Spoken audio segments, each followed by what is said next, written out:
غوث کا معنی ہی ہوتا ہے مدد کرنے والا، غوث کا معنی ہوتا ہے مدد کرنے والا۔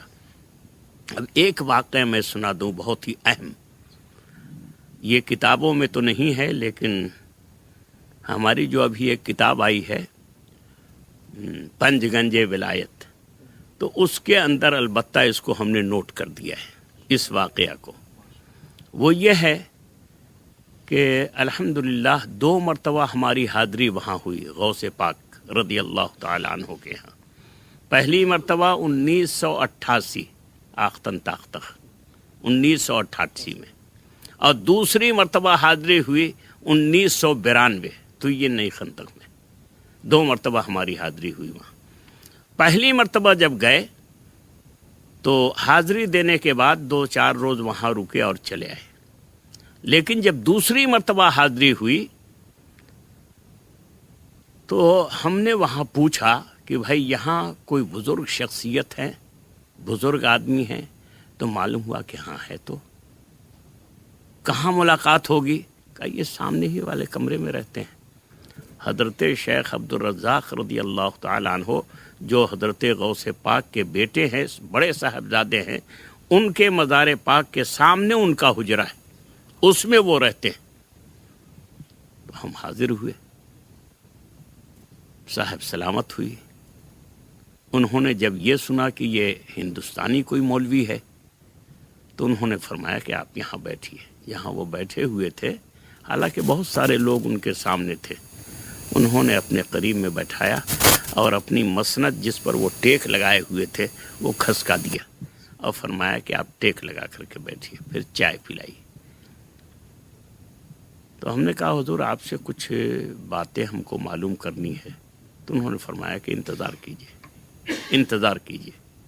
پھر جب سارے لوگ چلے گئے تو انہوں نے پوچھا کہ کیا بات ہے، کیا پوچھنا چاہتے ہیں؟ ہم نے عرض کیا کہ آپ کہاں کے رہنے والے ہیں؟ زبان تو آپ کی بڑی صاف ہے، بہت عمدہ آپ اردو بولتے ہیں۔ یہ تو پاکستان، ہندوستان وغیرہ کے جو لوگ بولتے ہیں اردو، اس سے زیادہ اچھی اردو آپ کی ہے، کہاں کے رہنے والے؟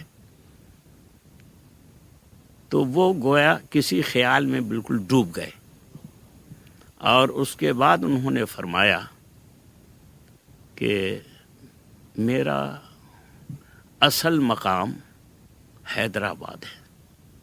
حیدرآباد ایک شہر ہے جس کا کچھ حصہ ہندوستان میں بھی ہے، ایک حیدرآباد ہندوستان میں بھی ہے اور ایک حیدرآباد پاکستان میں بھی ہے۔ تو انہوں نے کہا کہ میرا تعلق حیدرآباد سے ہے۔ ہم کا نام کیا ہے آپ کا؟ کہا نام تو میں بھول گیا کہ میرا نام کیا ہے، البتہ غلام دستگیر لوگ کہتے ہیں، غلام دستگیر لوگ کہتے ہیں، اصل نام تو میں بھول گیا۔ نہیں کچھ تو نام رہا ہوگا بچپنے میں، ماں باپ نے رکھا ہوگا۔ تو انہوں نے کہا ہاں میرا نام ماں باپ نے سید نور علی رکھا تھا، سید نور علی رکھا تھا، لیکن جب سے میں اس بارگاہ سے متعلق ہوا، جب سے میرا نام غلام دستگیر ہو گیا۔ کب سے ہیں آپ یہاں؟ تو تقریباً 60 سال سے، 60 سال سے۔ جب میں 35 سال کا تھا تو یہاں آیا تھا، ابھی میری عمر 95 سال سے زیادہ ہو رہی ہے، اور چنانچہ 100 سال کے بعد ان کا انتقال ہوا ہے ابھی۔ تو ہم نے کہا آخر یہاں آنے کا مقصد کیا تھا، کیسے آئے آپ؟